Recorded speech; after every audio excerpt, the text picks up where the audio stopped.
আসসালামু আলাইকুম। Hello guys, শুভ দুপুর। সবাইকে অনেক অনেক শুভ দুপুরের শুভেচ্ছা। এই যে দেখেন, এটা হচ্ছে মেথি দিয়ে পাঙ্গাস মাছ, ঠিক আছে। এই যেগুলি হলো তো মেথি পাঙ্গাস মাছ, এটা আমার খুব ফেভারেট। আমি এর আগেও খাইছি।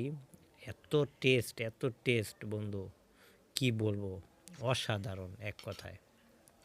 আর এইটা তো সবাই চিনেন, ডালের বড়া, সাথে হলো রুই মাছ, ঠিক আছে, আলু দিয়ে টমেটো।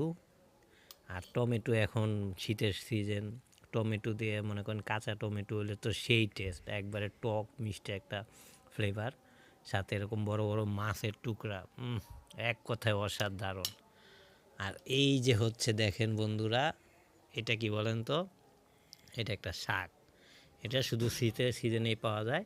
এটা হচ্ছে ভুট্টার শাক, আমাদের দেশে আমরা বলি ভুট্টার শাক। আপনারা কি বলেন আমাকে কমেন্টে জানাবেন অবশ্যই। আর এক এক দেশের এক এক ভাষা, ঠিক আছে। আর এই যে দেখেন সাদা ভাত, ঠিক আছে।